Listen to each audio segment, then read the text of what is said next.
আসসালামু আলাইকুম। বিনোদন বাংলায় আপনাদের সবাইকে অনেক অনেক শুভেচ্ছা। গত 2 দিন আগে আমি একটা ভিডিও পোস্ট করেছিলাম ইউটিউবে। বাংলাদেশ ফুটবল ফেডারেশনের নারী উইং এর প্রেসিডেন্ট মাহফুজা আক্তার কিরণ, যিনি সংবাদ সম্মেলন করে জানিয়েছেন যে চলমান নারী ফুটবলের যে সংকট, এই সংকটটা সমাধান হয়ে গেছে। কিন্তু এটার বিষয়টা আমার কাছে এইরকম মনে হচ্ছে যে এটা সমাধান হয় না, এটা একটা সমঝোতা।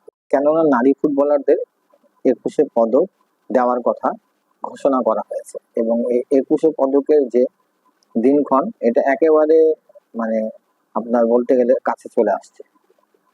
সম্ভবত 20 ফেব্রুয়ারি আনুষ্ঠানিকভাবে সবাইকে পুরস্কৃত করা হবে। তো এখন সমস্যাটা হচ্ছে যে এই মেয়েরা যারা কোচ এবং ফেডারেশনের সাথে বিরোধিতা করে অনুশীলনে যাচ্ছে না, অথচ তারা 21 পুরস্কার নিতে যাবে, তাহলে বিষয়টা কেমন হয়ে গেল? এটা বাজে একটা দৃষ্টান্ত হয়ে যাচ্ছে।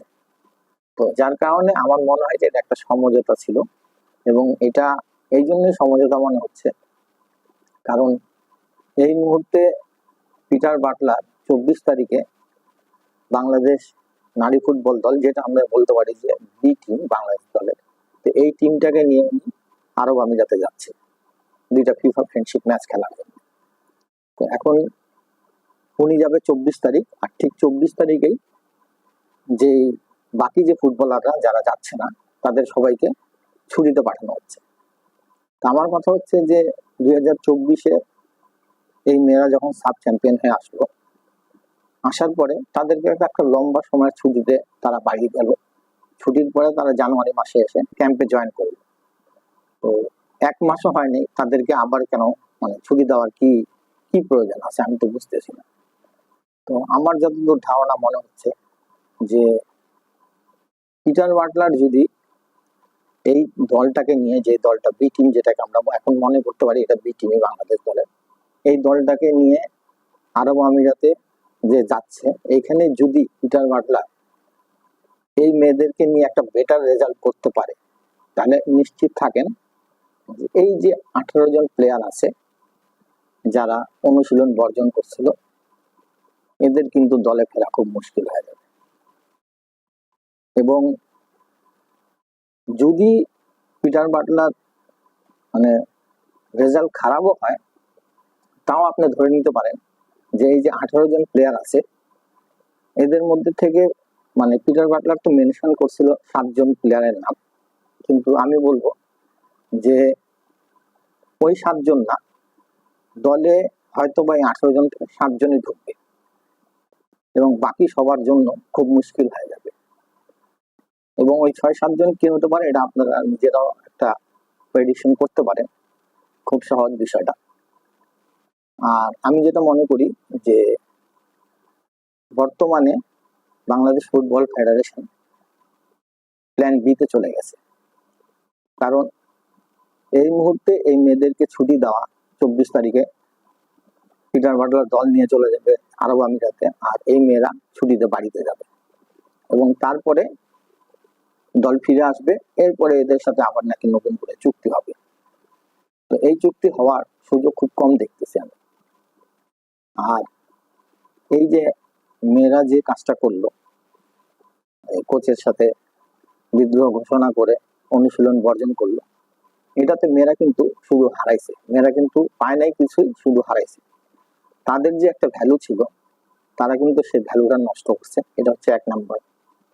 2 নাম্বার হচ্ছে যে তারা যদি আরব আমিরাতে যেতে পারতো, আরব আমিরাতের যে লিগ, ফুটবল লিগটা, এটা কিন্তু খুব স্ট্যান্ডার্ড একটা লিগ এবং এই লিগে একটা এই লিগের যে লাস্ট ইয়ার 2024-এর যে ক্লাবটা চ্যাম্পিয়ন হয় ওদের লিগে, সেটা ছিল আরব আমিরাত কান্ট্রি ক্লাব।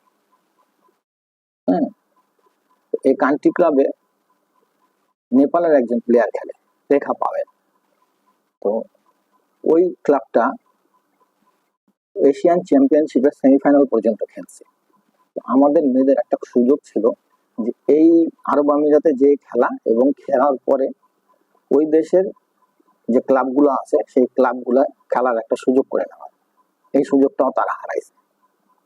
এবং এখন যদি বাটলার একটা ভালো রেজাল্ট করে ফিরে আসতে পারে, তাহলে এই 18 জন মেয়ে দলে ঢোকাটাও কিন্তু কষ্ট হয়ে যাবে।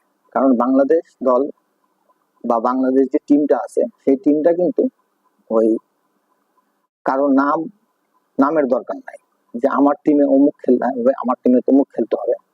আমার টিমের রেজাল্ট লাগবে। আর রেজাল্ট যদি আসে, সেই ক্ষেত্রে ওই নাম দিয়ে আর কোনো কাজ নাই। বিষয়টা হচ্ছে এরকম। এখানে নামের ভরে কোনো প্লেয়ার খেলবে না। কোচ তো স্পষ্ট বলে দিচ্ছে, যার পারফরমেন্স ভালো সে খেলতে পারবে, যার পারফরমেন্স নাই খেলতে পারবে না। তো এইখানে বিশাল বড় একটা সমস্যার সৃষ্টি হয়ে গেছে, আমি যা বুঝতেছি। এবং আমি মনে করি যে যাই হয়েছে, যেটাই হয়েছে, বা আমি যেটা বলতেছি এইটাও ভুল প্রমাণিত হোক। মেয়েরা ছুটিতে বাড়িতে যাবে, ছুটির থেকে এসে অনুশীলনে যোগ দিবে এবং তাদের সাথে নতুন চুক্তি হবে। আমাদের সামনে এশিয়া কাপ বাছাই আছে, এটা আমাদের জন্য খুব ইম্পর্টেন্ট একটা ম্যাচ।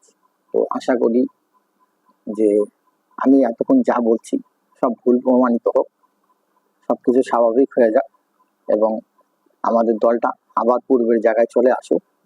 তো আজকের মতো আপনাদের সবার কাছ থেকে বিদায় নিচ্ছি। আসসালামু আলাইকুম রহমতুল্লাহ।